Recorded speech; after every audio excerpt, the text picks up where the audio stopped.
Hello students, ગયા પીરિયડમાં આપણે જોયું હતું ચાલુ ભવિષ્યકાળ, ધ ફ્યુચર કન્ટિન્યુઅસ ટેન્સ, કે જેનો ઉપયોગ જોયો હતો, આઈડેન્ટિફિકેશન ઓફ ટેન્સ જોયું હતું અને એફર્મેટિવની વાક્યરચના જોઈતી, એટલે કે વિધાન વાક્યની વાક્યરચના જોઈતી, જેમાં આપણે જોયું હતું સબ્જેક્ટ સાથે વિલ, કેમ કે ભવિષ્યકાળ છે એટલે શેલ વિલ આવશે જ, પણ બધા સબ્જેક્ટ આપણે શું મૂકશું? વિલ.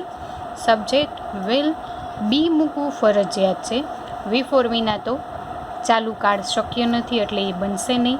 તો વાક્ય શું બનશે? Subject will be V four object અને અધર વર્ડ્સ. વાક્યરચના જોઈતી આપણે he will be taking exercise in the morning. Subject એની સાથે will be V four object અને other words. I will be watching movie tomorrow. હું આવતીકાલે મૂવી જોઈ રહ્યો હઈશ. She will be decorating the hall in the evening. તેણી સાંજે હોલમાં શણગારી રહી હશે. બરાબર છે. આ હતા આપણા એફર્મેટિવ સેન્ટેન્સ, કે જેમાં સબ્જેક્ટ એની સાથે વિલ, એની સાથે બી વી ફોર ઓબ્જેક્ટ અને અધર વર્ડ્સ. આ હતી વાક્યરચના. હવે પછી આપણે જોવાના છે નેગેટિવ સેન્ટેન્સ, એટલે કે નકાર વાક્યો. નેગેટિવ સેન્ટેન્સ શું મૂકી દેવાનું? નોટ મૂકશો એટલે નેગેટિવ સેન્ટેન્સ થઈ જશે. પણ કઈ જગ્યાએ મૂકશો? તો કે પહેલાં આવશે સબ્જેક્ટ સાથે મૂકશો સબ્જેક્ટ સાથે મૂકશો વિલ, એના પછી મૂકશો નોટ. બી તો મૂકવું ફરજિયાત છે, એટલે નોટ પછી મૂકશું બી, પછી વી ફોર ઓબ્જેક્ટ અને અધર વર્ડ્સ. બરાબર છે. આ છે તમારી વાક્યરચના. કોની? નેગેટિવ સેન્ટેન્સની. કઈ? સબ્જેક્ટ એની સાથે વિલ, એની સાથે not, be V four object અને અધર વર્ડ્સ. બરાબર છે. આ નેગેટિવ સેન્ટેન્સની વાક્યરચના. નોટ તો મૂકવાનું જ છે, પણ ક્યાં મૂકશો? વિલ પછી નોટ અને એના પછી બી મૂકવું જરૂરી છે. બરાબર. અને વી ફોરનું તો શું રહેશે? વી ફોર જ રહેશે. એક્ઝામ્પલ જોઈએ એટલે ખ્યાલ આવી જાય. આપણી પાસે વાક્ય છે, the principal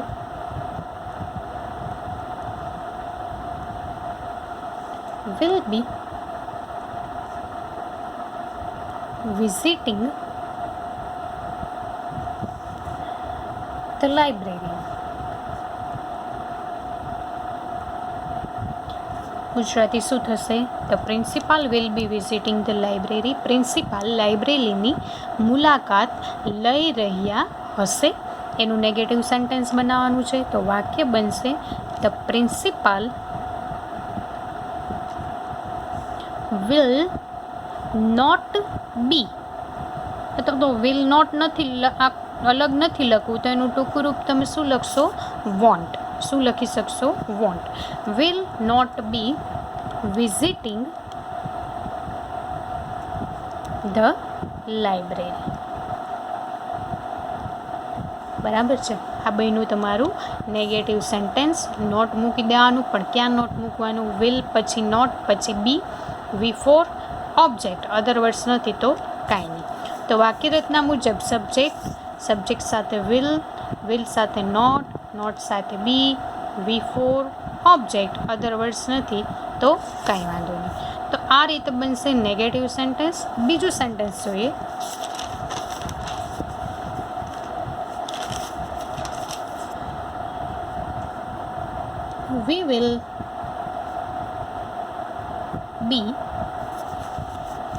We will be reaching Surat. અમે સુરત પહોંચી રહ્યા હઈશું. શું થશે? અમે સુરત પહોંચી રહ્યા હઈશું. We will be reaching Surat. તો એનું નેગેટિવ લખવું છે, તો શું લખશો? We will not be reaching Surat. શું લખશો? We will not be reaching Surat. આ બનશે તમારું negative sentence. We will not be reaching Surat. Subject will not be V4 object, other words નથી, કોઈ વાંધો નહીં, બરાબર. તો આ બનશે તમારા નેગેટિવ સેન્ટેન્સ કે જેમાં તમારે વિલ અને બીને સાથે નથી લખવાના, વિલ પછી નોટ અને પછી બી મૂકવાનું રહેશે. તો આ જોયા નેગેટિવ સેન્ટેન્સ. હવે તમારે જોવાના છે ઇન્ટ્રોગેટિવ સેન્ટેન્સ, એટલે કે પ્રશ્નાર્થ વાક્યો. કેવા વાક્યો? પ્રશ્નાર્થ વાક્યો. ચાલુ વર્તમાન કાળના ચાલુ ભવિષ્ય કાળના નેગેટિવ સેન્ટેન્સ. હવે અત્યાર સુધી તો આપણે શેલ વિલ નહોતા મૂકતા, પણ તમને સાદો ભવિષ્યકાળ શીખી લીધો તો યાદ હોવું જોઈએ કે કોઈ પણ ભવિષ્યકાળમાં પ્રશ્નાર્થ વાક્ય બનાવવા માટે શેલનો ઉપયોગ કરવો ફરજિયાત છે. તો કોની સાથે એ પણ ખ્યાલ છે કે આઈ અને વી દેખાય એની સાથે શેલ મૂકવું ફરજિયાત છે. એટલે આપણે અહીંયા શેલનો ઉપયોગ કરશું. કયા વાક્યોમાં? પ્રશ્નાર્થ વાક્યોમાં. તો શેલ અથવા વિલ કોના મુજબ? સબ્જેક્ટ મુજબ. શેલ વિલ અથવા સબ્જેક્ટ, એની સાથે બી, એની સાથે V4 ઓબ્જેક્ટ, અધર વર્ડ્સ અને ક્વેશ્ચન માર્ક. બરાબર. આ બેની પ્રશ્નાર્થ વાક્યની વાક્ય રચના shall will, subject, be, V4 object, other words અને ક્વેશ્ચન માર્ક. આ છે એની વાક્ય રચના. શેલ મૂકવું જરૂરી છે. કોની સાથે? તો કે આઈ અને વી હોય તો એની સાથે પ્રશ્નાર્થ વાક્યમાં શું મૂકવું ફરજિયાત છે? શેલ. બાકી બધા સાથે વિલ. એની સાથે subject, be, V4 object, other words ને ક્વેશ્ચન માર્ક. ચાલો એક્ઝામ્પલ જોઈએ. The children will be climbing on the tree. The children will be climbing on the tree. બાળકો ઝાડ ઉપર ચડી રહ્યા હશે.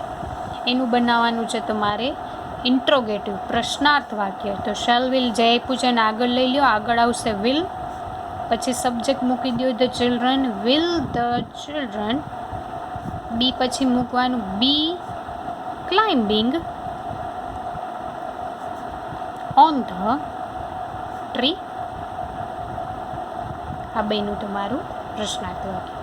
Will the children be climbing on the tree. બીને ભૂલવાનું નથી, નહીંતર તમારો અડધો માર્ક્સ કટ થઈ જશે. બરાબર.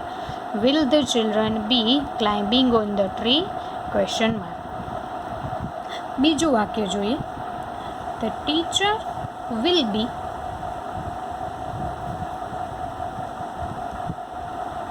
Teaching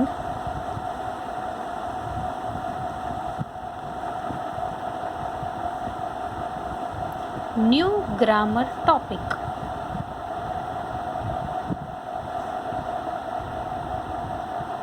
The teacher will be teaching new grammar topic.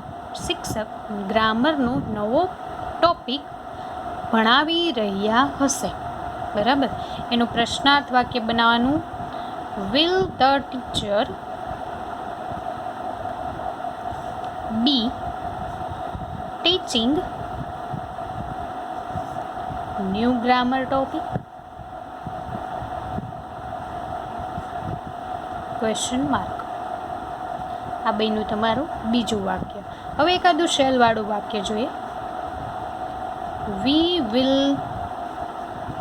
B writing an essay. We will be writing an essay. અમે નિબંધ લખી રહ્યા હઈશું. બરાબર. તો અહીંયા તમને વિલ આપ્યું છે, વિધાન વાક્ય છે, એટલે આપણે તો સબ્જેક્ટ સાથે શેલ વિલ ગમે તે મૂકી શકીએ, પણ પ્રશ્નાર્થ વાક્ય બનાવવાનું છે એટલે તમે ફરજિયાત વી આપ્યું છે એટલે વિલનું શું કરી નાખશો? શેલ. હવે તમે એમ કહો કે વિલ લખ્યું તો તમારું આખું વાક્ય ખોટું. એટલે તમારે ફરજિયાત વી આપ્યું છે તો વિધાનમાં ભલે વિલ આપ્યું, પણ પ્રશ્નાર્થ કરો ત્યારે શું કરવું પડશે? તમારે ફરજિયાત શેલ. તો વાક્ય બનશે તમારું shall we be writing an essay. આ બનશે તમારું પ્રશ્નાર્થ વાક્ય. હવે એના આન્સર, બરાબર, ક્વેશ્ચન આન્સર ટૂંકમાં આપવા છે.